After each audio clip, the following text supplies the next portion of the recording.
ஓம் ஸ்ரீ வராஹிதாயே போற்றி போற்றி. ஓம் சக்தி. ஓம் ஆதிபரா சக்தி. என் அன்பு பிள்ளையே, நீண்ட நாட்களுக்கு பிறகு உன்னுடைய குலதெய்வத்திடம் இருந்து அவசரமான செய்தி ஒன்று உன்னுடைய வாழ்க்கை சம்பந்தமாக என்னிடத்தில் வந்திருக்கின்றது. என் தங்கமே, உன்னுடைய குலதெய்வம் உன்னை பற்றிய சில விஷயங்களை என்னிடம் பகிர்ந்து கொள்ள ஆசைப்பட்டு, அம்மா, என் குலத்தில் இருக்கின்ற என்னுடைய பிள்ளை இப்பொழுது சிறிய பிரச்சனையில் இருந்து கொண்டிருக்கின்றார்கள். அவர்கள் வாழ்க்கை சம்பந்தமாக இந்த விஷயத்தை அவர்களிடத்தில் உடனடியாக தெரிவிக்க வேண்டும். நீங்கள் சொன்னால் இன்னும் அதற்குரிய பிரச்சனைகள் மிக விரைவாகவே தீர்ந்துவிடும். நீங்களும் இந்த பிரச்சனைகளை பற்றி அறிந்திருக்கிறீர்களா என்று ஒருமுறை என்னிடம் கேட்டு தெரிந்து கொள்ளுங்கள் என்று என்னிடத்தில் வந்து சொன்னார்கள். என் தங்கமே, இந்த பிரச்சனைகள் எல்லாம் உன் வாழ்க்கையில் நடப்பது உண்மைதானா என்று அம்மா சொல்வதை ஒருமுறை கேட்டால் உனக்கு நிச்சயமாக புரிந்துவிடும். இப்பொழுது உன் வாழ்க்கையில் என்ன நிலையில் இருந்து கொண்டிருக்கின்றது, இனிமேல் உன் வாழ்க்கையில் என்ன நடக்கப் போகின்றது என்று உன்னுடைய குலதெய்வம் ஒவ்வொரு முறையும் என்னிடத்தில் வரும்பொழுது ஏதாவது ஒரு விஷயம் உன்னை பற்றி மட்டுமே சொல்ல வருகின்றார்கள். நீண்ட நாட்களுக்கு பிறகு அவர்கள் வரும்பொழுது நான் புரிந்து கொண்டேன். இத்தனை நாட்களும் என் குழந்தை உன் வாழ்க்கையில் நடந்த பிரச்சனைகள் எல்லாம் அத்தனை சாதாரணமானதாக இல்லை. இவற்றை எல்லாம் ஏதோ ஒன்று சேர்த்து கொண்டு வந்துதான் உன் உடம்பில் பல பிரச்சனைகளை ஏற்படுத்தி கொண்டிருக்கின்றது. இப்பொழுது என் முன்னால் அவை எல்லாம் நின்று கொண்டிருக்கிறது என்பதை நான் புரிந்து கொண்டேன். அவர்கள் என்னுடைய உதவியையும் கேட்டிருக்கின்றார்கள். ஏனென்றால் உனக்கிருக்கின்ற பிரச்சனைகள் அத்தனை பெரிது. மிகவும் எளிதாக அது தீர்ந்துவிடக் கூடியதாக இல்லை. அதனால்தான் உன்னுடைய வாழ்க்கை அழிந்துவிடக் கூடாது என்பதற்காக என்னிடத்தில் இதை உடனடியாக தெரிவிக்க வந்திருக்கின்றார்கள். நிச்சயமாக இந்த பிரச்சனையை என்னால் தீர்த்து தர முடியும் என்று நான் புரிந்து கொண்டேன். உன் வாழ்க்கையில் நடக்கும் இந்த பிரச்சனையை பற்றிதான் அவர்கள் சொல்ல வந்தார்கள் இன்று.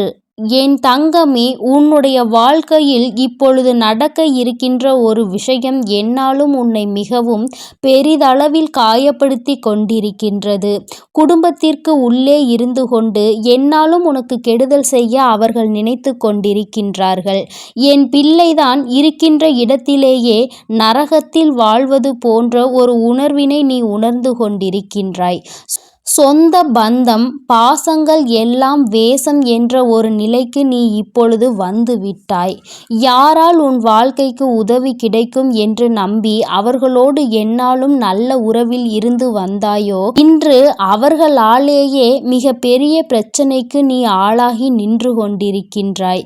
அது மட்டுமல்ல, அவர்கள் எண்ணமும் உன்னை அவமானப்படுத்த காத்து கொண்டிருக்கின்றது. அவர்களுக்கு உன்னை அவமானப்படுத்த வேண்டும் என்பது மிகவும் முக்கியமானதாக இருக்கிறது. உன்னை அவமானப்படுத்துகிறோம் என்பதை சிறு துளி அளவு கூட அவர் புரிந்து கொள்ளவில்லை. உன்னை பற்றி பேச வேண்டும், எப்பொழுதும் உன்னை பற்றி மற்றவர்கள் தவறாக சொல்ல வேண்டும் என்ற எண்ணம் மட்டுமே அவர்கள் மனதிற்குள் முழுமையாக இருந்து கொண்டிருக்கின்றது. இதில் உன்னுடைய குலதெய்வத்திற்கு வருத்தம் என்ன தெரியுமா? என்னுடைய குலத்தில் இருக்கின்ற பிள்ளைகள் எல்லாம் ஒருவருக்கொருவர் ஒற்றுமையாக இருக்க வேண்டும் என்று நான் நினைத்து கொண்டிருக்கின்ற இந்த நேரத்தில் இவர்கள் இப்படி ஒற்றுமை இல்லாமல் இருப்பதோடு மட்டுமல்லாமல் ஒருவர் இன்னொருவர் வாழ்க்கையையே கெடுப்பதற்கு அல்லவா நினைத்து கொண்டிருக்கின்றார்கள். மற்றொருவர் வாழ்க்கையை கெடுப்பதால் என்ன பலன் இவர்களுக்கு கிடைக்கப் போகின்றது?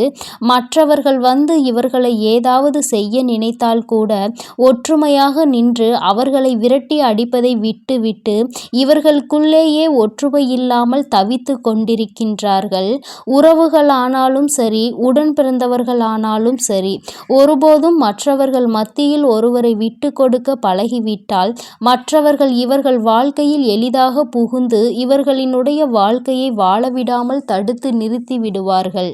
தேவையில்லாத பிரச்சனைகளை உருவாக்கி கொடுப்பார்கள். இன்று இவர்கள் வாழ்க்கையே கேள்விக்குறியாக அல்லவா நின்று கொண்டிருக்கின்றது.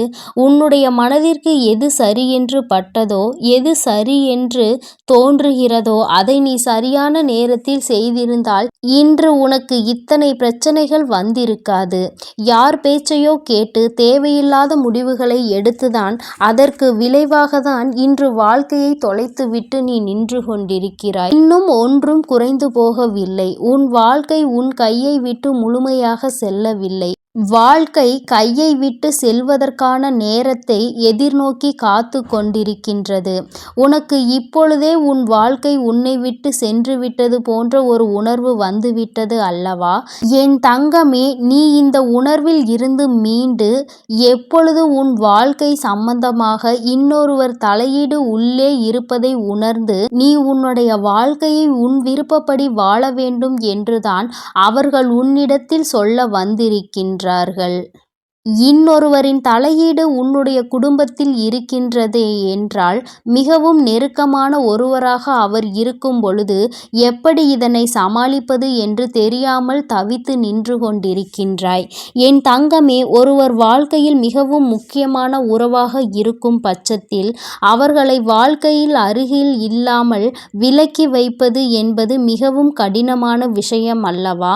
அந்த விஷயத்தை தான் என் பிள்ளை செய்ய முடியாமல் தவித்து நின்று கொண்டிருக்கின்றாய். தள்ளி நில் என்று சொல்லிவிட முடியாத ஒரு உறவு அதற்காக தன் வாழ்க்கையில் பிரச்சனையை ஏற்படுத்தும் பொழுது அதையும் பார்த்து கொண்டு இருக்க முடியவில்லை.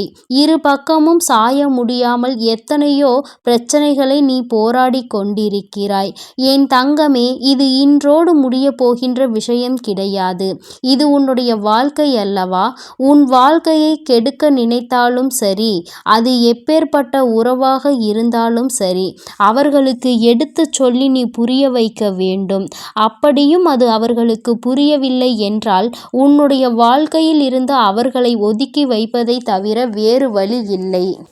எத்தனை பெரிய உறவாக இருந்தாலும், உன் வாழ்க்கையில் எத்தனை அக்கறை கொண்டவர்களாக இருந்தாலும் வாழ விடாமல் பிரச்சனைகளை உருவாக்கி கொண்டிருந்தால் அவர்கள் உன் வாழ்க்கையில் எதற்காக தேவைப்படுகிறார்கள் என்று ஒருமுறை சிந்தித்துப்பார். எந்த ஒரு காரியத்திற்காகவும் உன் வாழ்க்கையில் உனக்கு கெடுதல் செய்ய நினைப்பவர்களை அருகில் வைத்து கொண்டிருக்காதே. இதனால் உன்னுடைய வாழ்க்கைக்கு தான் மிகப்பெரிய பிரச்சனை. அது மட்டும் அல்லாமல் உன்னை சார்ந்து இருப்பவர்களுக்கும் மிகப்பெரிய மனவேதனை. அது எந்நாளும் உறுத்தி கொண்டே இருக்கும் என்பதை நீ மறந்து விடாதே. என் தங்கமே, சந்தோஷமாக வாழ்கின்ற காலத்தில் சந்தோஷத்தை அனுபவிக்க முடியாமல் என் பிள்ளை தவித்து நின்று கொண்டிருக்கிறாய். இந்த வயதில் அனுபவிக்க வேண்டிய விஷயத்தை இனிமேல் எந்த வயதில் அனுபவிக்கப் போகின்றாய்? இப்பொழுது உன் வாழ்க்கை இப்படி இருப்பதை என்னால் ஏற்றுக்கொள்ள முடியவில்லை என்று உன்னுடைய குலதெய்வம் மிகவும் மனவேதனை அடைந்தார்கள். என் தங்கமே, இந்த வாழ்க்கையை இனிமேலாவது காப்பாற்றிக் கொள்ள வேண்டும். யாருடைய பேச்சுக்கும் இடம் கொடுக்காமல், யார் சொல்கின்ற வார்த்தையையும் கேட்காமல் உன்னை நம்பி இருப்பவர்களை காப்பாற்ற வேண்டிய பொறுப்பினை மட்டும் உன் கைகளில் நீ எடுத்துக்கொள்ள வேண்டும். வேறு எதுவும் உனக்கு பெரிதாக தெரியக்கூடாது. ஏனென்றால் எல்லோரையும் விட்டு வந்த உறவு, உன்னை நம்பி இருக்கின்ற ஒரு உறவு, நீ உன்னுடைய இல்லத்தில் உன்னோடு இருக்கின்றார்கள் என்பதற்காக, உன்னுடைய நெருங்கிய உறவு என்பதற்காக அவர்கள் சொல்கின்ற பேச்சுக்களை எல்லாம் கேட்டு உன்னை மட்டுமே உயிரென நம்பி வந்தவர்களை காயப்படுத்தக்கூடாது. அவர்கள் மனதினை ஒருபோதும் நீ வேதனைப்படுத்தக்கூடாது. நீ ஏற்றுக்கொண்ட பொறுப்பிலிருந்து ஒருபோதும் தவறக்கூடாது. இவற்றிற்கெல்லாம் ஒரே ஒரு வழி, மூன்றாவது நபரை வாழ்க்கைக்குள் நுழைய விடாமல் தடுப்பது மட்டும்தான். அவர்களால் தான் உன் வாழ்க்கையில் இத்தனை சீரழிவு ஏற்பட்டிருக்கின்றது என்பதை நான் நன்கு அறிவேன். உன்னுடைய குலதெய்வத்தின் மனவேதனையும் இது ஒன்றே இருந்து கொண்டிருக்கின்றது.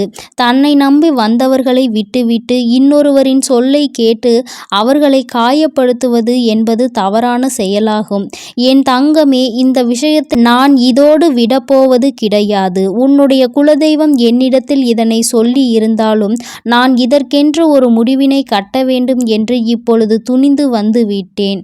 இனிமேலும் உன் வாழ்க்கையில் இந்த பிரச்சனை தொடரக்கூடாது கூடாது. மற்றவர்கள் உனக்கு தீங்கு செய்ய நினைத்தாலும் நீ அவர்களுக்கு தீங்கு செய்ய நினைத்தாலும் எல்லா விஷயங்களும் உன் தலையில்தான் வந்து விடியும் என்பதை முதலில் மறந்துவிடாதே. இந்த நேரத்தில் உனக்கு உன் வாழ்க்கையை கெடுக்க நினைத்தவர்கள் மனதளவில் எந்த ஒரு மனசாட்சியுமே இல்லாதவர்கள் என்பதை புரிந்து கொண்டு அவர்களை விட்டு நீ விலகி இருக்க பழகிக்கொள். என் தங்கமே, இவர்களின் மனதிற்கு ஒருபோதும் உனக்கான சந்தோஷமான வாழ்க்கையை நீ நிம்மதியாக வாழ வேண்டும் என்ற எண்ணம் கிடையாது. அதை மட்டும் அவர்கள் நினைத்தால் போதும். அது ஒன்றே உனக்கு மகிழ்ச்சியான வாழ்க்கையை கொடுக்கும். உன்னுடைய குலதெய்வம் மனதில் இருக்கின்ற இந்த விஷயத்தை நீ புரிந்து கொண்டிருப்பாய் என்று நான் நினைக்கின்றேன். அவர்கள் சொன்னார்கள், இப்பொழுது நீ சந்தோஷமாக வாழ வேண்டிய நேரம் இது. உனக்கான சந்தோஷத்தை முழுமையாக பெற வேண்டும். அதை நீ முழுமையாக பெற்றுவிட வேண்டும் என்பதை மட்டும்தான் அவர்கள் என்னிடத்தில் சொன்னார்கள். என் தங்கமே, அதனால் இதற்கான வேலைகளை இனிமேல் செய்ய தொடங்கு. உன்னை நம்பி வந்த உறவிற்கு ஒருபோதும் நீ துரோகம் செய்யாதே. துரோகம் என்பதை விட மற்றவர்களின் பேச்சை கேட்டு ஒருபோதும் அவர்களின் மனதினை காயப்படுத்தாதே. இது ஒன்றே உன் வாழ்க்கைக்கு சிறந்த வழியாக இருக்கும். இதை நீ பின்பற்றினால் உன்னுடைய குலதெய்வம் மனம் அமைதி அடைந்து விடுவார்கள்.